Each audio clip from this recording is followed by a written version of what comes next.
Olá a todos, sejam todos bem-vindos. Neste vídeo eu vou fazer uma breve revisão sobre o nível de organização celular dos seres vivos, iniciando com uma introdução em relação aos tipos de células, lembrando que célula é a unidade básica da vida, ou seja, é uma estrutura microscópica que pode existir de forma independente ou como parte de um organismo multicelular. Por isso, dizemos que a célula é a unidade morfofisiológica da vida, ou seja, que dá forma e garante o funcionamento dos seres vivos. Todos os seres vivos, desde os organismos unicelulares, que são aqueles que possuem apenas uma única célula, como bactérias, até mesmo plantas e animais, que são seres multicelulares, pois são compostos de muitas células. E a célula, devido à sua importância, ela possui algumas características que vou destacar aqui, como autonomia, já que as células realizam todas as funções vitais, todas as funções que garantem ali a existência da vida, assim como nutrição, reprodução e excreção, permitindo que a vida se perpetue. Uma outra característica celular é a organização, uma vez que a célula é a menor unidade de vida capaz de funcionar de forma independente. E a mesma apresenta ali uma importante diversidade, visto que existem diferentes tipos de células, cada uma com estrutura e função específicas, adaptadas e a diferentes ambientes em funções. E a quantidade de o que são essas especificações? São alterações que as células sofrem para desempenhar uma determinada função. Nos organismos multicelulares, como plantas e animais, que são aqueles que são formados por muitas células,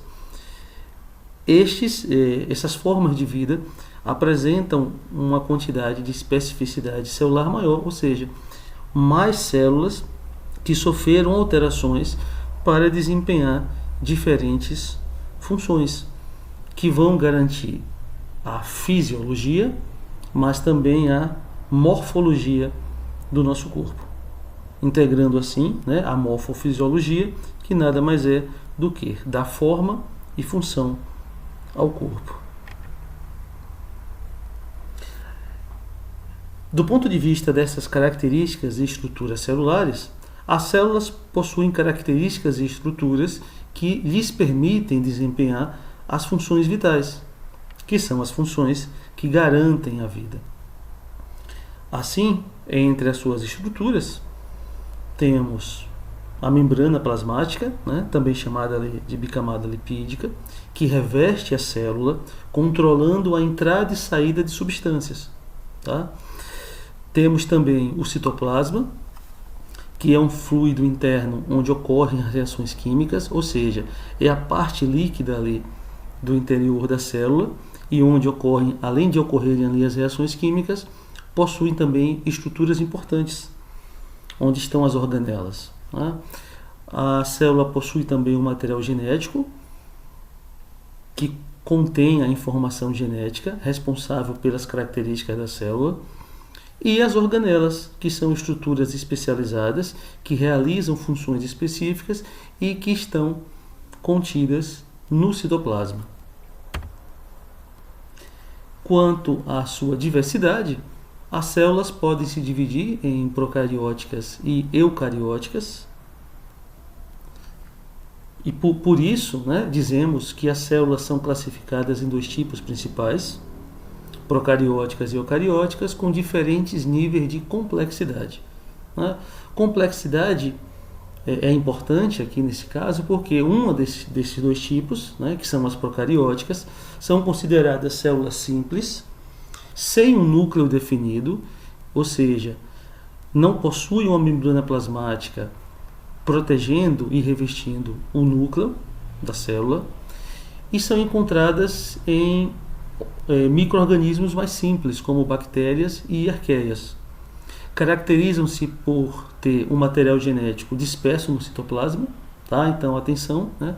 Já que as células procarióticas não possuem um núcleo, uma membrana delimitando, né? Dando uma conformação ao núcleo, o material genético fica espalhado no próprio citoplasma, junto com as organelas.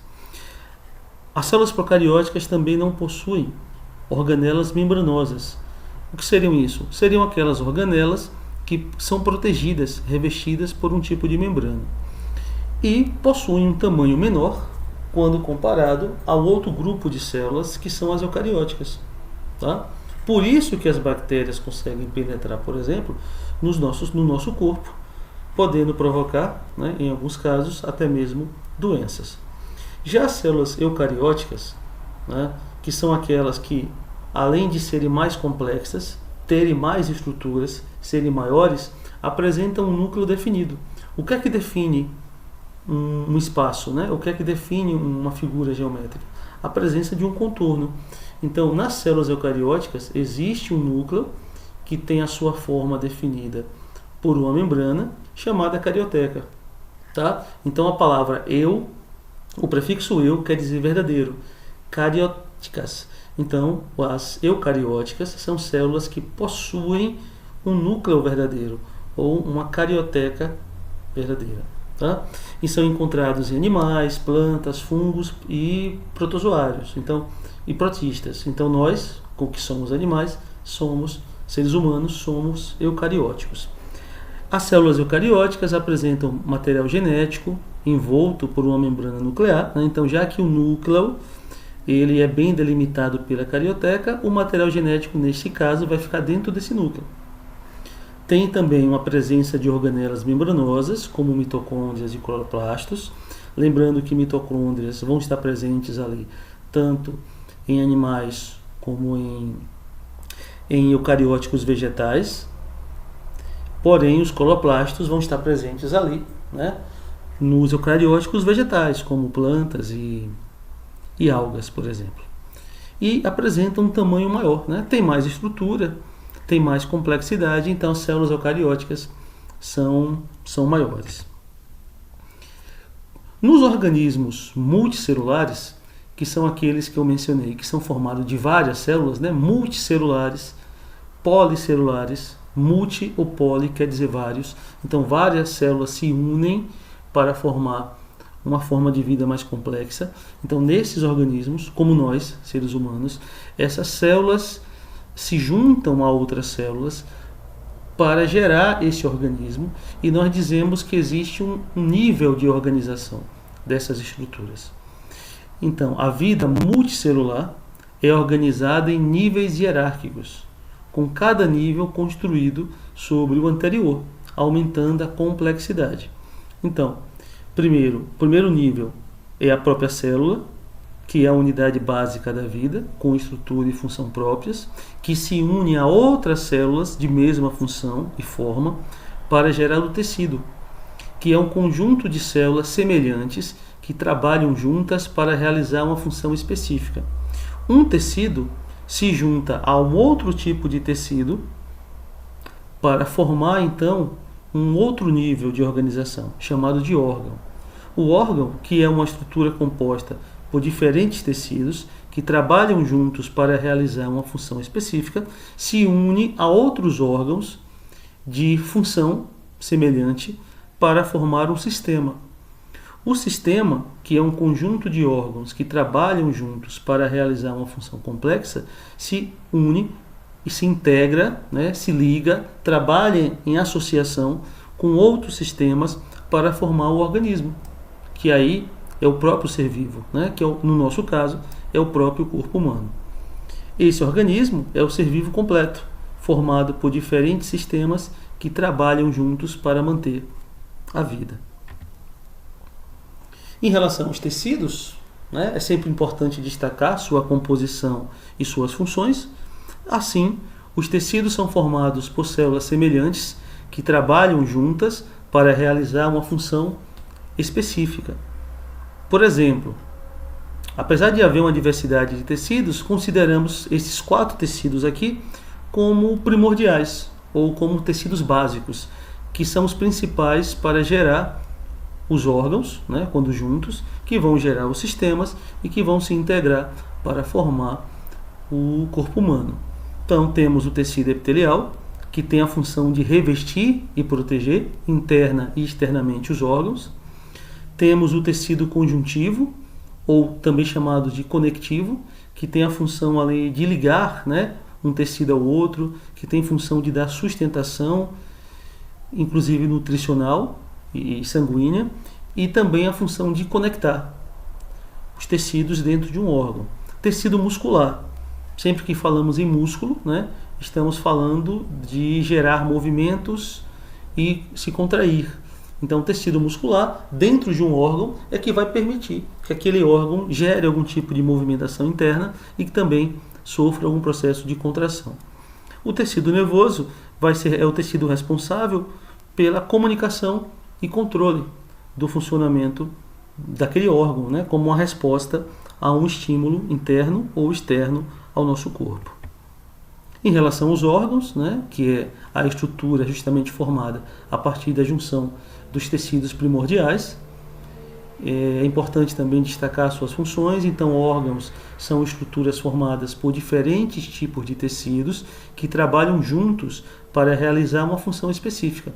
Então, aqueles 4 tecidos primordiais, epitelial, conectivo, muscular, nervoso, né, se unem entre si para gerar um órgão, como o estômago, por exemplo, para que o mesmo tenha uma função de digerir os alimentos.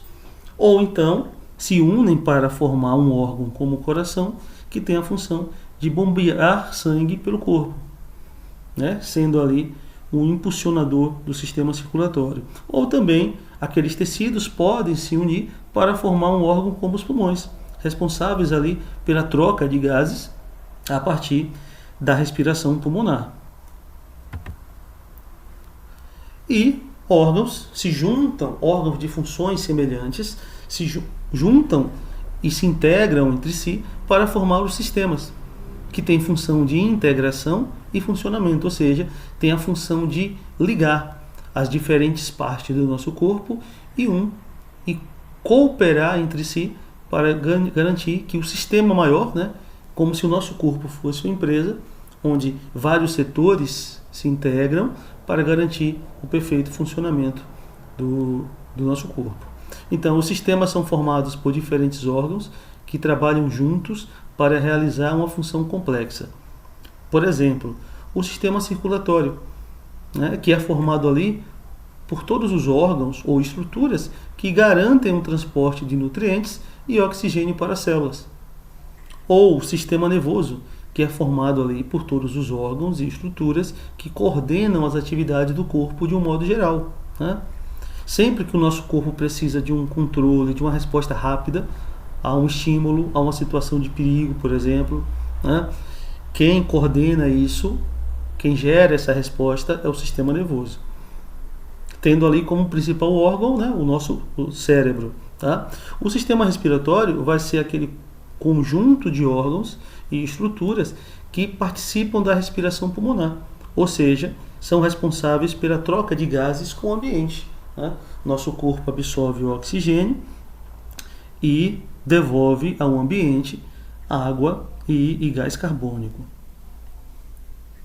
E o sistema digestório, né, que é um conjunto ali de órgãos responsáveis pela nutrição do nosso corpo, né, que envolve todas aquelas 4 etapas de ingestão, digestão, né, absorção e excreção.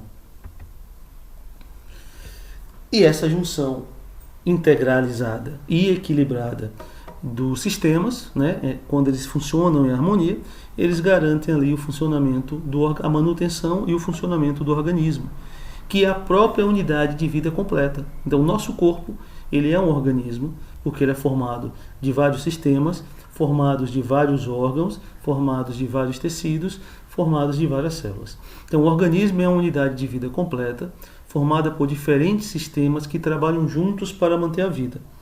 Então, exemplos, né? Além de nós mesmos, seres humanos, Temos vários exemplos na natureza. Um leão, por exemplo, ele é um predador de topo, com grande força e agilidade, ou seja, o conjunto de células que o leão tem, com seus tecidos, com os órgãos que eles formam, com os sistemas que caracterizam o leão, permitem a ele ser um predador de topo, já que dão a ele grande força e agilidade de um caçador.